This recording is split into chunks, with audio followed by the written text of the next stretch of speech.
আজকের এই ব্যতিক্রম ধর্মী অনুষ্ঠানের সম্মানিত সভাপতি, অনুষ্ঠানে উপস্থিত বিশেষ আকর্ষণ, প্রিয় আমাদের প্রতিবন্ধী ভাই বোনেরা, অনুষ্ঠানে উপস্থিত অন্যান্য সকল উপস্থিতিবৃন্দ, আসসালামু আলাইকুম। আজকে আমরা এখানে কতগুলো মানুষকে সামনে রেখে একত্রিত হয়েছি।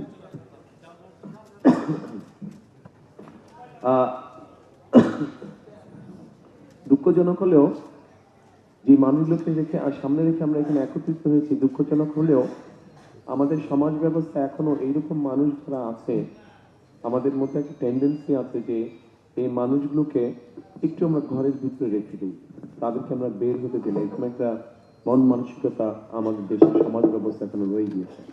তবে যে মানুষগুলো আজ এখানে উপস্থিত, যাদের আমরা গান শুনলাম, যারা বিভিন্ন বক্তব্য রাখলেন, কবিতা বললেন, এর থেকে পরিষ্কার বোঝা যায় আমরা যারা সুস্থ স্বাভাবিক আছি বিভিন্ন দৃষ্টিকোণ থেকে, তাদের অনেকের থেকে এই মানুষগুলোর মধ্যে অনেক গুণ আছে যেটা আমাদের অনেকের মধ্যে নেই।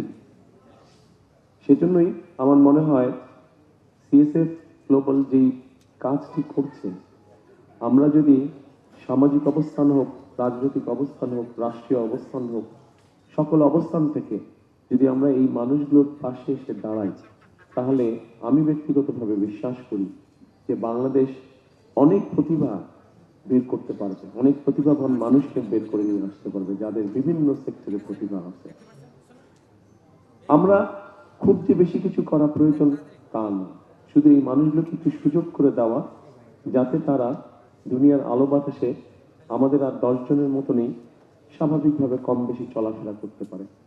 খুব বেশি কিছু করার নাই, অন্তত মিনিমাম একটা কিছু ব্যবস্থা করা, যাতে করে এই মানুষগুলো তাদের নিজেকে এক্সপ্রেস করতে পারে, যে যেভাবে এক্সপ্রেস করার কথা সেভাবে এক্সপ্রেস করতে পারে, সেই অপরচুনিটি, সেই সুযোগটা তাদেরকে তৈরি করে দেওয়া।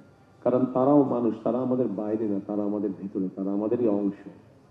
আমাদের প্রত্যেকের পরিবারের মধ্যেই এরকম কেউ না কেউ হয়তো একজন আছে। সেই জন্যই আমাদের আসুন আজকে এই অনুষ্ঠান যারা দেখছেন, আমাদের সকলের মনের মধ্যে আমরা একটি শপথ নেই বা প্রতিজ্ঞা করি যে আগামী দিনগুলো, আজকের পর থেকে আগামী দিনগুলোতে এই ধরনের মানুষ যারা আছে, প্রতিবন্ধী মানুষ যারা আছে, আমাদের আশেপাশে যারা আছে, আমরা যে যার অবস্থান থেকে যতটুকু সম্ভব তাদের পাশে এসে দাঁড়াই, তাদেরকে আমরা সহযোগিতা করি। এটাই হোক আজকের দিনের শপথ। এবং পরিশেষে আবারও যে মানুষগুলো আমাদেরকে মাত্র গান শোনালো, যে মানুষগুলো কষ্ট করে উপহার তৈরি করে নিয়ে এসছে আমার জন্য এবং ডক্টর জুবাইদার জন্য, তাদেরকে আমি আন্তরিকভাবে ধন্যবাদ করি। এবং আসুন আমরা সকলে মিলে একটা বাংলাদেশ গড়ার চেষ্টা করি, যে বাংলাদেশে কম বেশি প্রত্যেকটা মানুষের একটা মর্যাদা তৈরি হবে, আত্মমর্যাদা নিয়ে প্রত্যেকে বেঁচে থাকতে পারবে, সেরকম একটা বাংলাদেশ গড়তে আমরা চেষ্টা করি।